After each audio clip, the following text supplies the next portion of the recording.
I moved back home at 31 or 32. No job, no home, no nothing. Bottom of the barrel, complete zero. Right. And I'm like, this is it. Like, I'm going to be nothing forever.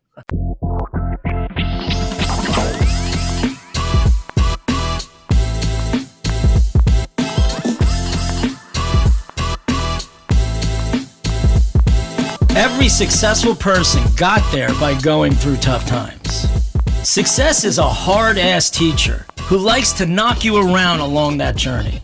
You know, it takes real guts to not give up and keep going. We'll hear stories about failures and how these leaders flip the script to create success. I'm John Schultz. Join me and let's discover how success is never really overnight.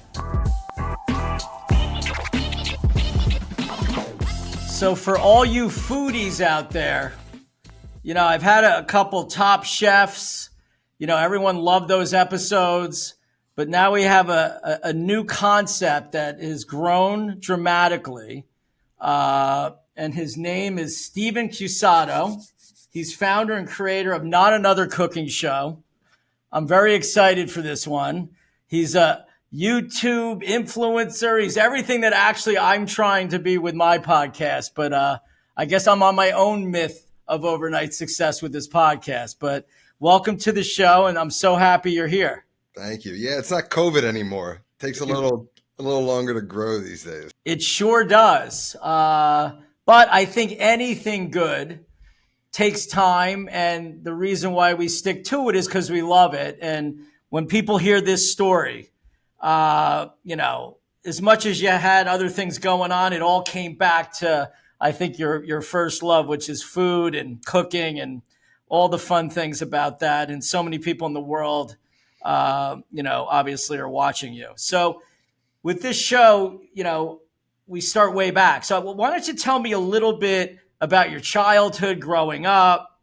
You know, what would your parents say about you if they were on this show right now as a young Stephen? Well, certainly nobody would have anticipated me being like a public facing personality in any way possible. I was very shy. I was like an observer. I just kind of see that I had a lot of energetic kind of ADHD personalities in my life. So I would just like watch them be themselves. You know what I mean? They were funny. They were like kind of big personalities. And I kind of just like observed everything. So I was in like this life of being on camera and being like, you know, in front of all these people is not something anyone would have anticipated, but I did love food. I remember falling asleep to, you know, the Japanese dubbed Iron Chef in like the, you know, the nascent Food Network that was like very reminiscent of what some YouTube channels feel like. You know, I remember watching like sets fall apart and people not know how to be on camera. And so it's like the journey of a YouTuber, or at least in my journey, feels like what I watched, like Bobby Flay, like not knowing how to be a TV personality, right? And then eventually becoming one of the best there ever was, right? So it was like, I watched that growing up. I loved watching.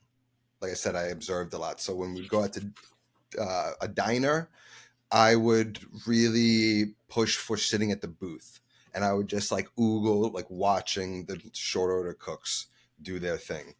But, you know, growing up, everyone has food. So it doesn't feel unique. It doesn't feel like, oh, I like food, so I'm special compared to this other person who also likes food, who may not want to do it as a, you know what I mean? Like it was hard to identify it as something that you could do or would do.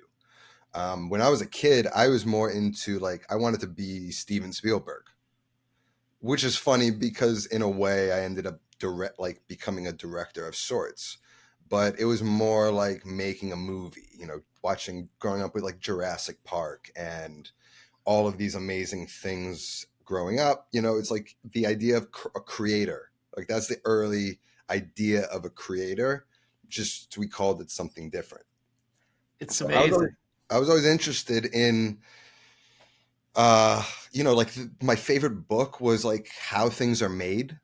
Like it was like this big like encyclopedia book, and it was just like every page was just like how a thing worked. And so like I always loved that. So I think that attracted me to the process of cooking. Like you start with raw ingredients and eventually a transformation happens and you get something completely different at the end.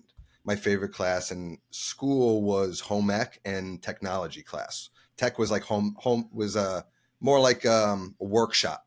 So I like welded tables and, Yeah, built the CO2 race cars, like things in home ec. We had to create a bake sale. We had to create a business. And I'm like in 5th grade or 6th grade, and we're like teaching business plans, how to execute a product, all of this sort of stuff that like I think about to this day, which I don't even know if schools still even teach, but those were the most impressionable classes I remember taking.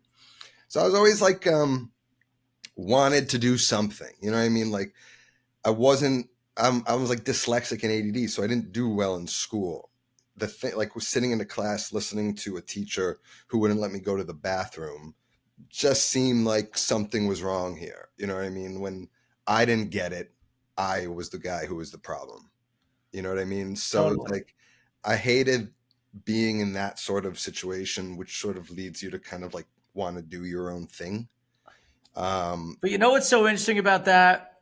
And like Tom Cruise, like I know many people who are dyslexic that, the longer you go back, the worse it was because no one even realized that that was a thing way back.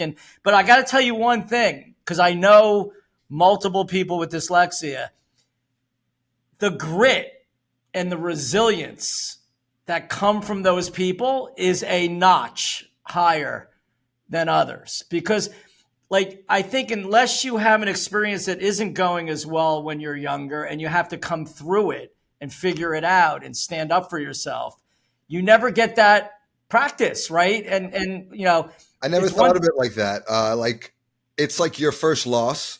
You know what I Yes, mean? Like I remember sitting in like 4th grade, we all had to stand in the back of the class for some dumb math exercise where the teacher would call out like a math equation, and you would have to go down everyone would go down the line and answer it. I remember they'd give it to me. Could be simple, but my brain just wouldn't work. So I'd like, stare up at the sky, like pretending to do the equation in my head. Nothing, just nothing working. Right. So it was like that embarrassment publicly growing up, I guess you could consider as a loss, which is funny because like I was having a conversation with somebody younger who's successful. Right. And her, like the problem she was talking about was like, she's never had a loss. Right. So it's like, I don't know the repercussions of like only knowing success into your like 30s, because all I knew was failure going into them. Right. So it's like a totally different mindset. it builds grit. I mean, like because we all know as we get older, there mostly is failure, right? I Yeah. mean, just look at businesses on its face. Most businesses die in 5 years. I mean, like hundreds of thousands of them. So I think, listen, no one wants to have anything that brings them to where you had to feel the way you felt, but I always looked at what they say, what doesn't, kill you makes you stronger. I know that's cliche, but it's true. Well, that, I guess in a way that forces you to develop like a belief in yourself. Yes. Like, I don't believe that I'm an idiot. Right. Maybe I can't read this right now. My brain's Right. not allowing me to read this right now, but like I know I'm not an And idiot. you And figure out so how to do it. you have to believe that you're Yep. not until like the tangible things in life you like reassure you like, oh, something's off with the school. You know what I mean? Something's off with the teacher, something's off about the process. It's not me necessarily, which is something I even have to tell myself today. Like when I'm in a downturn or the algorithm changes. And I've been like slowly iterating, improving my style over time. It's like I never did anything drastic, right? You have to be like, oh, I guess I'm out of favor, or I'm bad, or I'm the problem. But in reality, the world is changing around you, sometimes in a good way, sometimes in a bad way. and you kind of have to roll with the punches and hope that like another wave comes that, you know, is in your favor. Or it makes you have to sit and think and not, you can either quit or you can move through it and figure it out, knowing it's not about Adjust. you. Yeah. Right. So what was your first job and experience in the restaurant business? Because obviously home ec, I mean, you were very into it. What was your first job? So in 16, I believe, my brother's a chef. My brother's 4 years older than me. He went to the French Culinary Institute, worked in restaurants. We ran a food truck together later, which I'll touch upon. So he was cooking at this point, right? So he got a job at, there's a golf course. You're a golfer. Yeah. In Westchester, a public course, Saxon Woods, I believe. Okay. And Yeah. they had like a 19th hole. It's called Arturo's 19th hole. So this owner, he's a great guy. He was a great guy. He passed away since. There was a chef, Carlos. He was a Mexican guy. He was one of my favorite people to ever exist.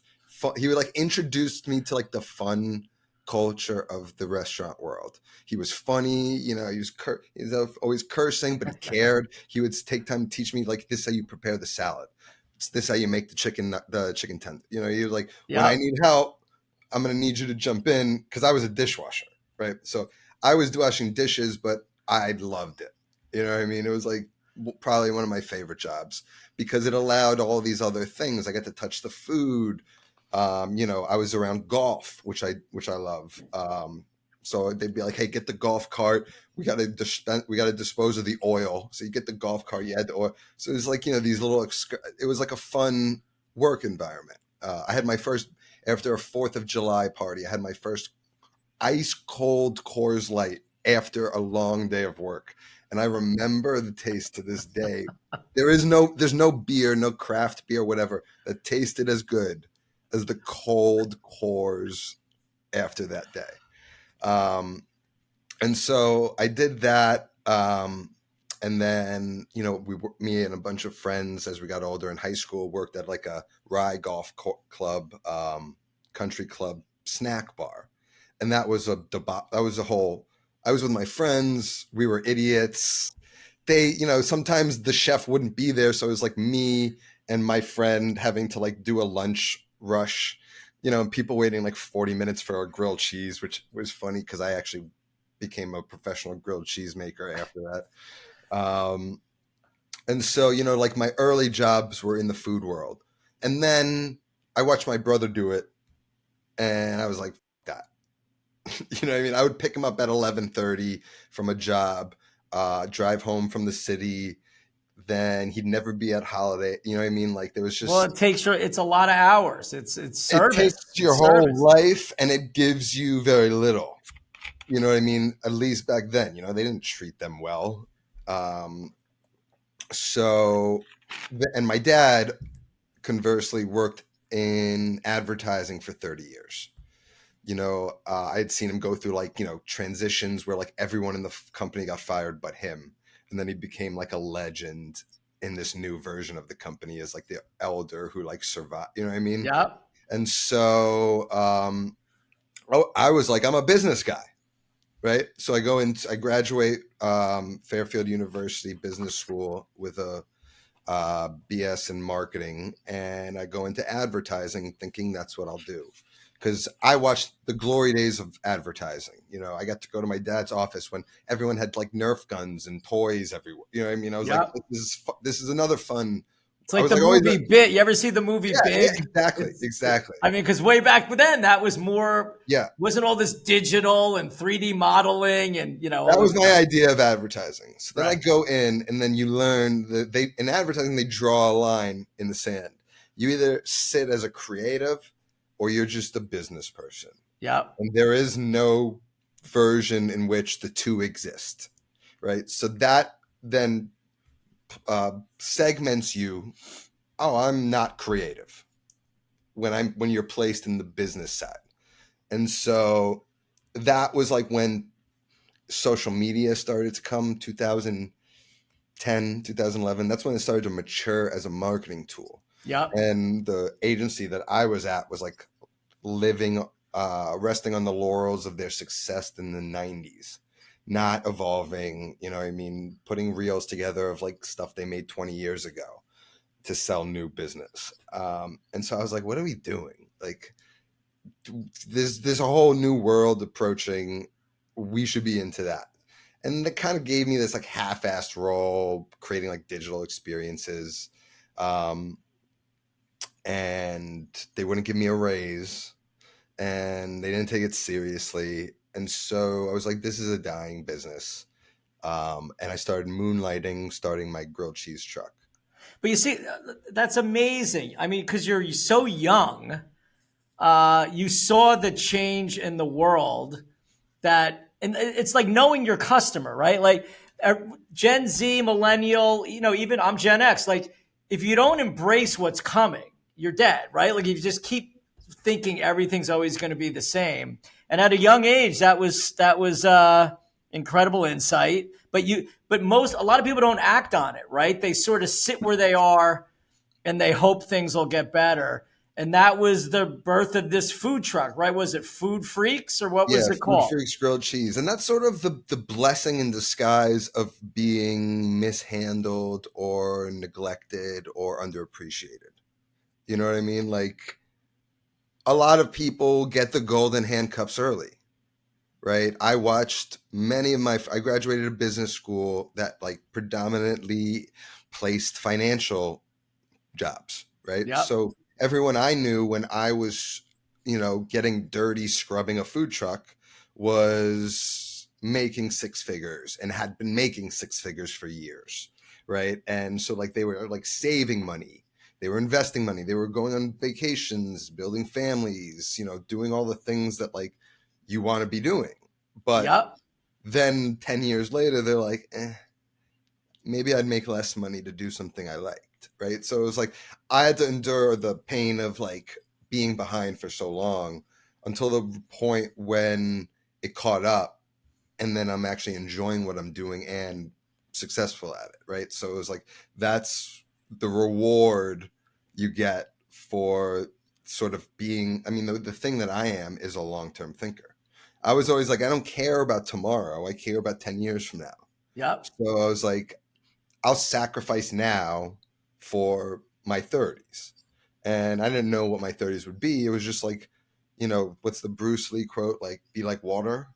Yep. You know what I mean? So I would just like be like water. And when I saw like a campsite I liked, I would just go grab a branch and hang out there for a while. If I didn't like it, I'd hop back in the water and float. Well, because And you're a guy. It seems like you have to, like everyone, you have to believe in it, right? I mean, or like you said, sometimes you get stuck because you're making what you think you want to make, and it feels safe, but you're not really doing what you were here on the planet to do. And all right, so you had this the Food Freak truck. What were the challenges, doing that? Like, how did that come about? so many. And why a truck, right? Like and I guess when you said back in the earlier part of the interview, you're like, your brother wasn't appreciate, like was that why you went the truck route, or how'd that come about? Well, I knew I wanted, excuse me. I knew I wanted to do like a food business. And in 2008, when I started thinking about it, 2009, 2010, that was like the boom of the food truck. That was the beginning of the world of food trucks, like the modern food truck. Of course, they Yep. existed for a long time. And after thinking about like what it would take to open a store, um, I look at the food trucks and I'm like, that seems like a low risk. I could get and I was not a truck actually. I was actually a hitched cart, right? So even that, I was like, I could get one of these things for like $20,000, maybe $30,000. Yep. I'm a marketer, so I can handle the branding. I worked at an ad agency, so I knew design, people who could help me. So besides getting the branding up and like a cart, wasn't, we had to get a parks department permit. Yep. So like waiting on that, like once we got that, I was still working in advertising. Once we got the parks department permit, I was like, peace. I did the most dramatic quitting ever. Like I wrote a note, like marched into my boss's office, like threw it on the table and like made him read it before I said anything. And then I was just kind of like, What are tried you, to, Jerry Maguire? Like, what I are was you? like, this is the only time I'll ever quit a job. So do whatever dramatic thing you want to do. And look at Uh, you. That's where you get your YouTube right. shock factor guy, right? That's what happens. So now I'm like cleared to start a food truck in the city. All I need is the money.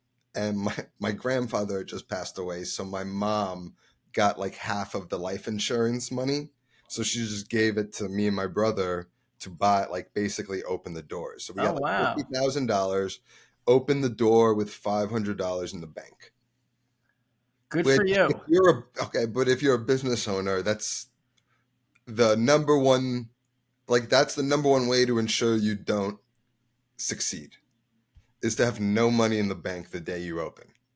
Right? You have no cushion in a food. I'm operating a food truck outside in New York, opening in mid-September. That gives me 2.5 months before it's too cold for people to want to stand outside, right? Yep. And then you open in January and you have an icicle coming out of your sink, right? And everything's breaking, and you don't get along with your third partner, who is a demon, and it's a toxic kind of cancer inside of your business, but he can do one thing that you can't. You know what I mean? So it was like, and then the foot traffic in our location wasn't good enough. We were outside Fort Greene Park Yep. in downtown Brooklyn. So then we had to do anything and everything to make money. So we were in like the Deutsche Bank building, the Citigroup building, all the large financial institutions in the city. We would do once a week or twice a week as a special station inside the cafeteria. We would do the music festivals, Governor's Ball, Electric Zoo, and we would do 2 different food concepts at each one.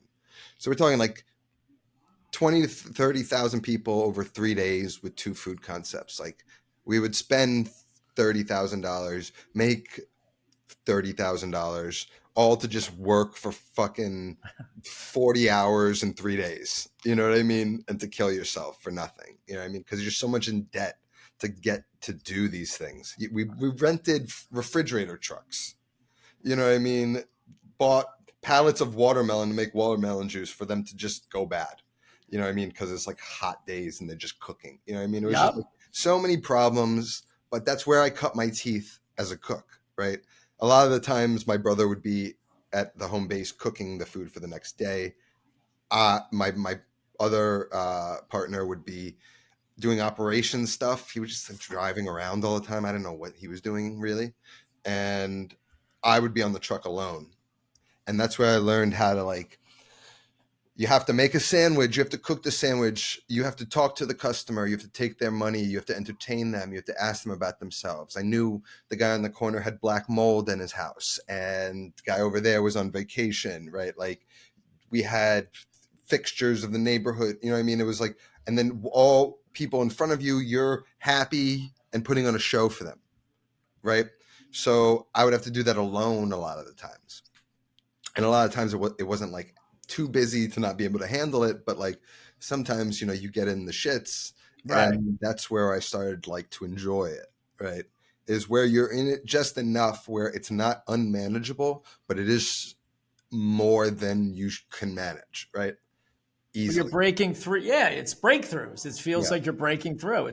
It's that sense of accomplishment, right? That and that you can actually do it, and that you can't quit. It's Yeah. amazing. And so, that was sort of what I needed.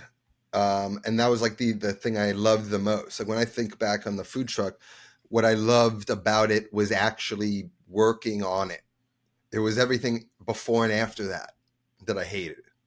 Right? It was the getting there, like the long, like the ability to not just have a normal day that is a hard working day. It's just an extremely long day that is extremely hard, heavy, lifting generators after the cleaning, you know what I mean? Like it was Yep. just too much.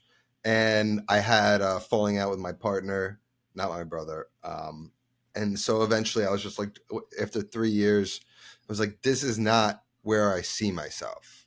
You know what I mean? If it's this hard for such a small business, it only gets worse from here on out. Yeah. So I got out of that.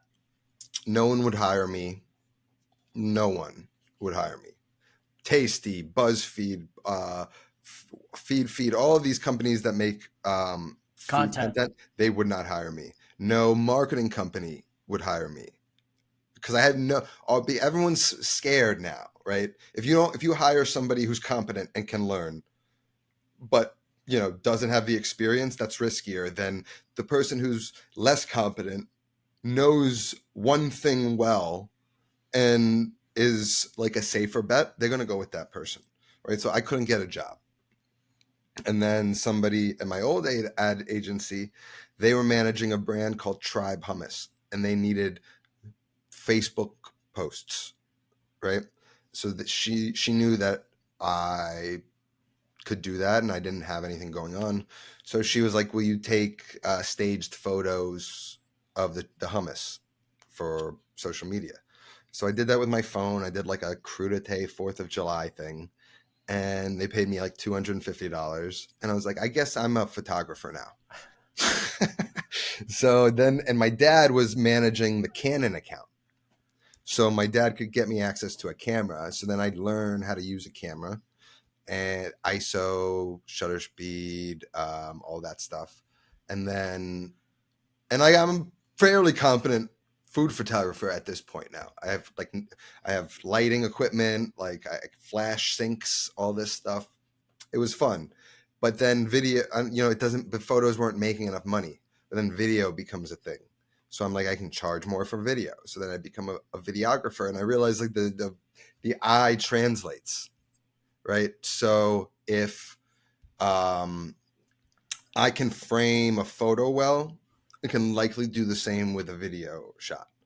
So I started doing sort of what that BuzzFeed they called it hands and pans shots, where it's no face, it's arms, it's like usually overhead, but I just kind of made it. I didn't want to do what BuzzFeed was doing, so I would do different angles, just making things for a brand, because I would like go to the brand, I'd sell them as a service, being like, hey, like if you're a tortilla company, the better your audience is at making food with tortillas, the better the customer they will be. Yep. So let me develop this for you. And that worked to a level, but what I would, the flaw in the problem in the business model was, you as a brand did not know what you were doing. So I could give you great content, but you don't know what to do with it, right? And then you have to put money behind it and all this stuff. So the goal for me was to build enough of a client base to have a life, essentially. At this point, I was also in a long-term relationship. Around 2017, I was engaged.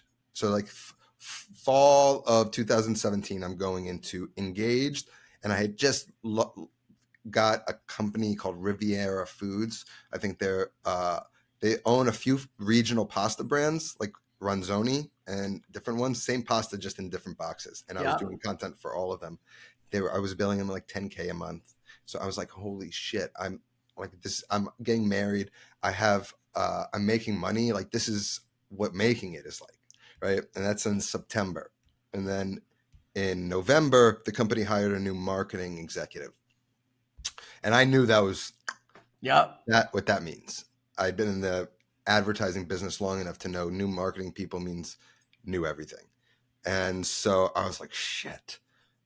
Then 2 months later, my engagement falls apart. So I moved back home at 31 or 32. No job, no home, no nothing. Bottom of the barrel, complete zero.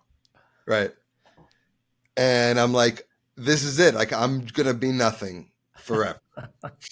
Like, that the real morbid. Listen, I get it. I mean, I get it. And it's not true, but like, that's what you would feel when everything's falling apart. But what's so interesting about your story, every time something fell apart, like, it's the buildup of all the things that you learned, that you were pushed into, that you had to do, that we're coming to like what we're going to talk about next, which is, becoming this crazy influencer with a cooking show. So, you're at home, and then now what Crying, happens? crying.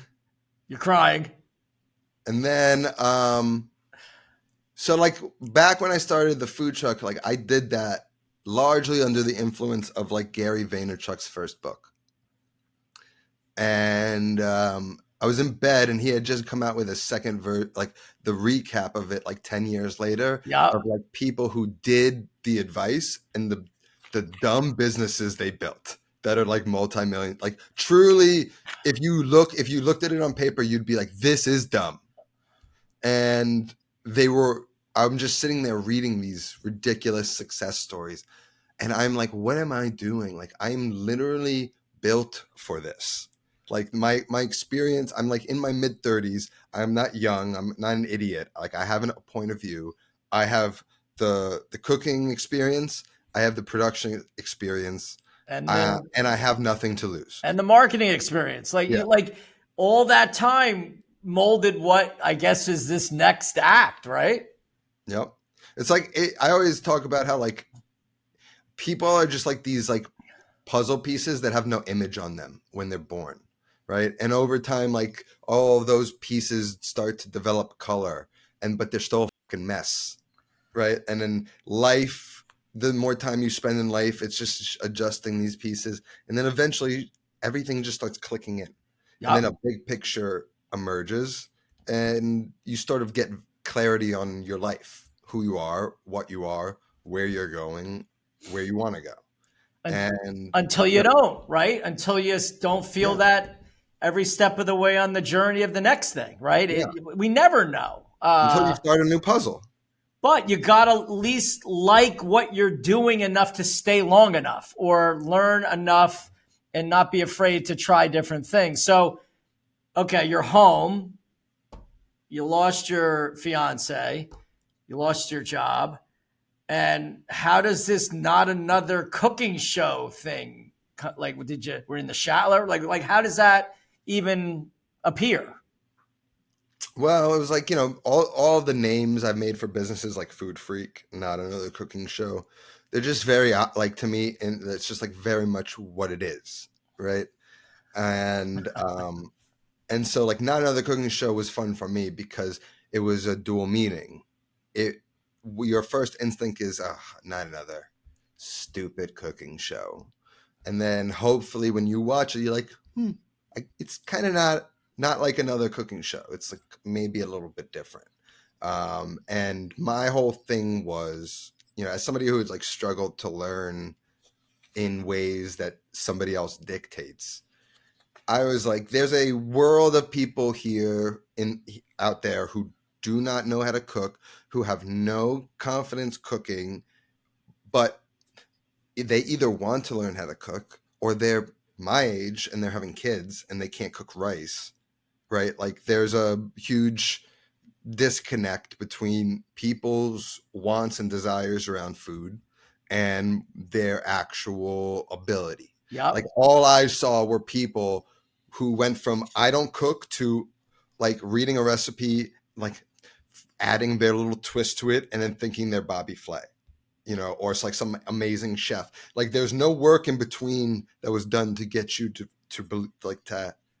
justify that thought. Yep. So my thought was, why don't we kind of speak to the least confident, worst cooks there are in a different language, kind of, not so esoteric. And if I do that well, everyone above them can be on board too.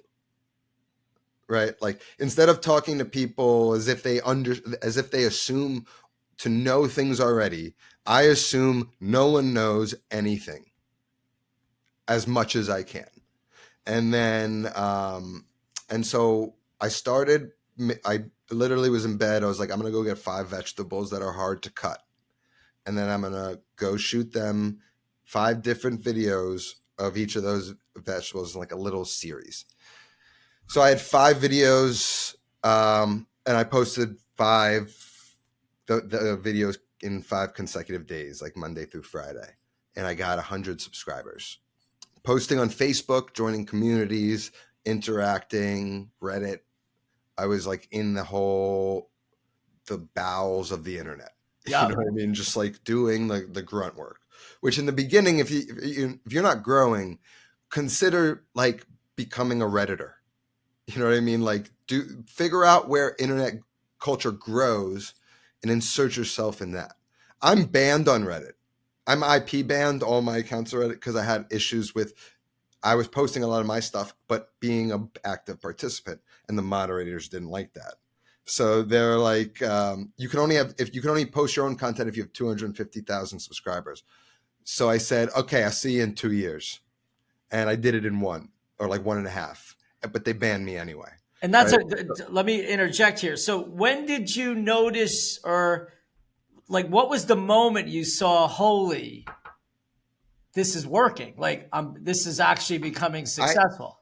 I never had a holy shit moment until I had my first video pop, but that wasn't until a 1.5 years later. So it took a 1.5 years of grinding. But all I needed was growth. Like, I needed to see a line that looked like this, right? I didn't want to see this, a straight line across. As long as this was growing at a rate that seemed sustainable, I was like, maybe this could actually work. And then feedback, comments were really great. So, at a moment in which I had nothing in my bucket, random strangers saying, this is amazing, keep doing what you're doing, I'm here, like I'm your fan now, was enough to keep me floating, right? And it's funny, right? Because like we all want to make all this money, but what really makes us feel happy most of the time, I mean, you got to live and you have to have money. I'm not saying there's anything wrong with that. It's that you actually contributed and had an impact in what you love. And I can honestly say it's not so much now because I have other things, like I'm healed. Yeah. But like for a long time, what I relied on was like the joy people got from it. Like reading comments was like soup for me.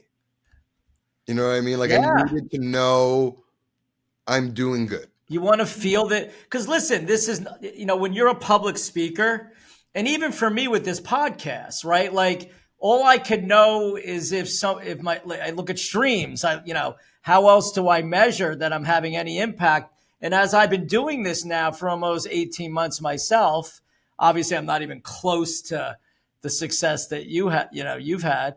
I get comments wherever I go. Like I listen to this episode, or I like that idea, or how you asked that question. It actually had a light bulb moment for me. Or I have a friend that, I would never have access to, that has a huge, business, or, an iconic figure that I'd love for you to also. So that's what keeps me going. What I learned was, okay, like, with music,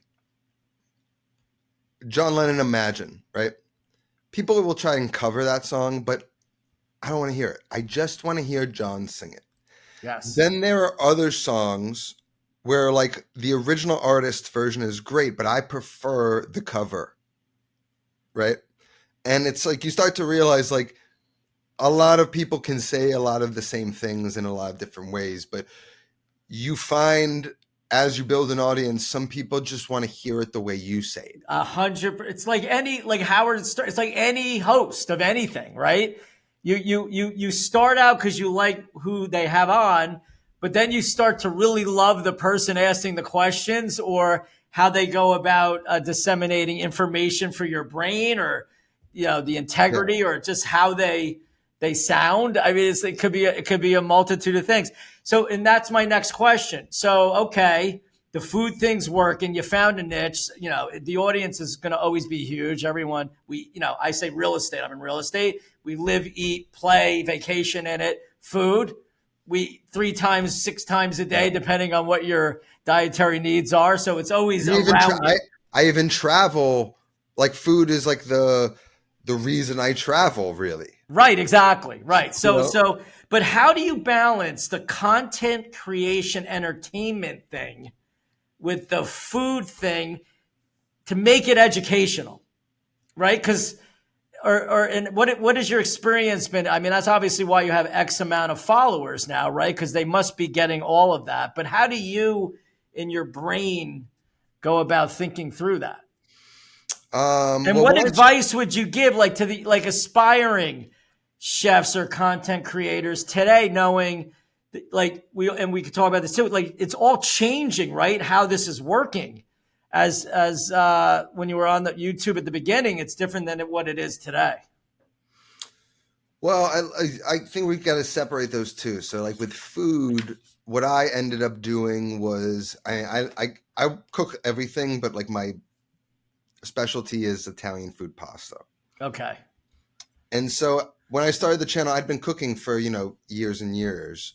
But it was like the first time I stepped back and I was like, let's do this from like a first principles perspective, where it's like, I'm going to go back to tradition.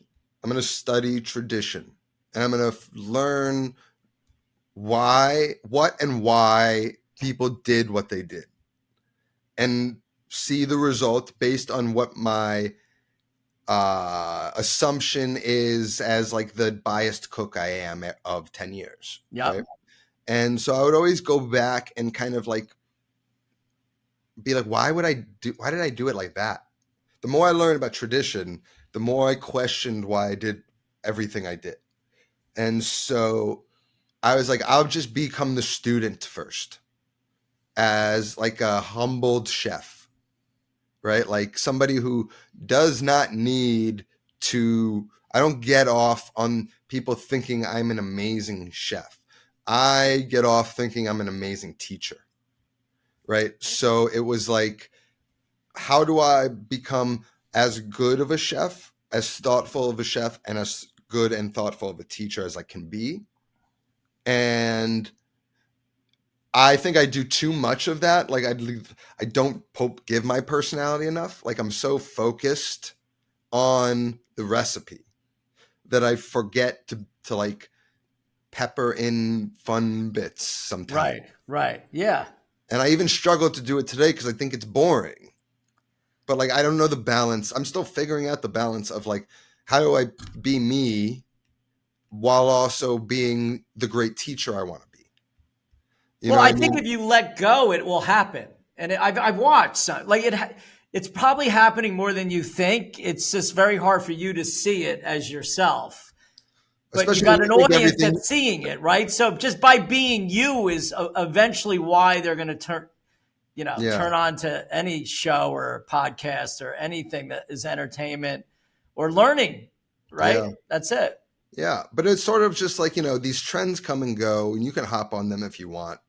I mean, my manager wants me to do more of that, but like, I just don't like it. Like that's dumb It's to me. not you. Yeah.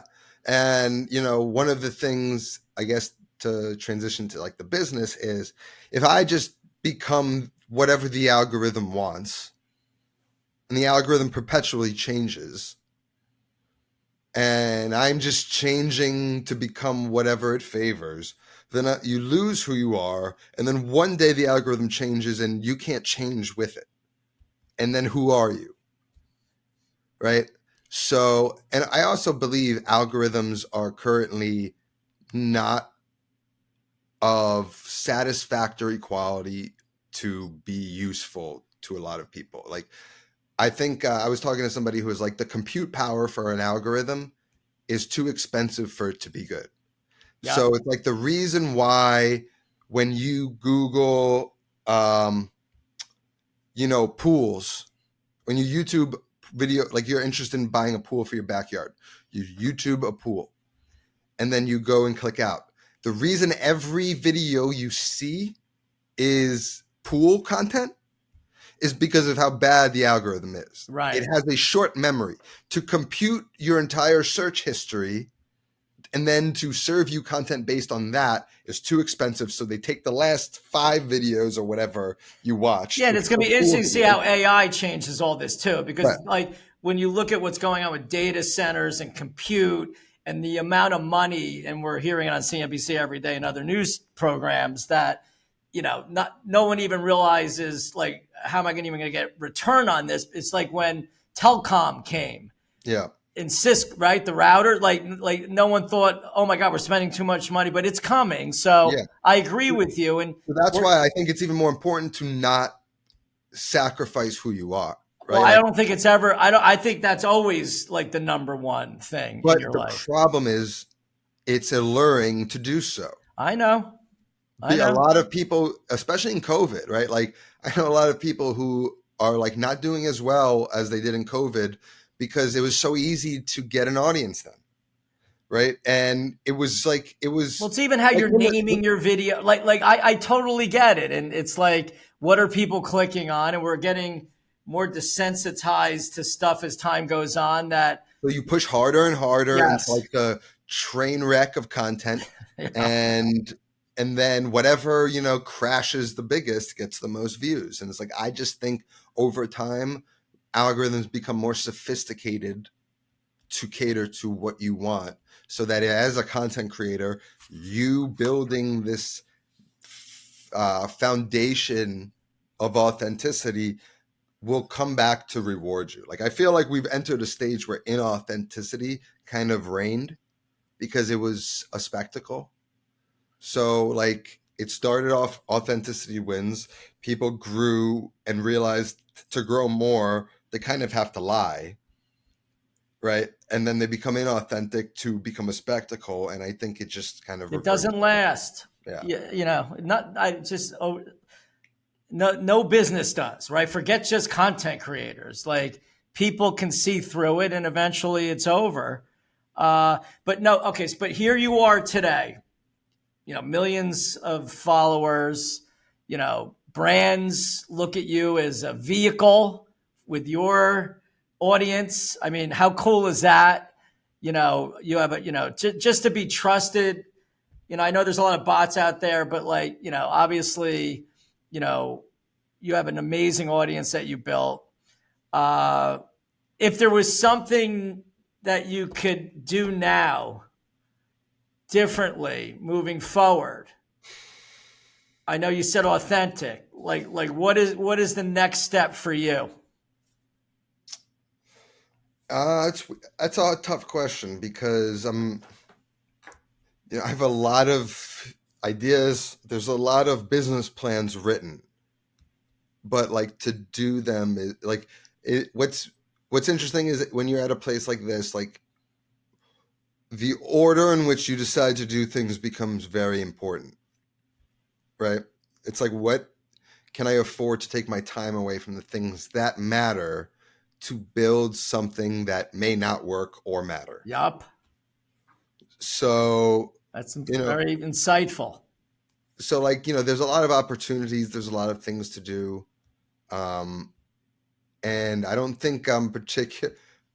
I've been thinking about a lot of things for like years, dipping my toe into one and then coming back. You know what I Yeah. mean? Like, so it's a lot of that where I don't know necessarily uh, the new path forward.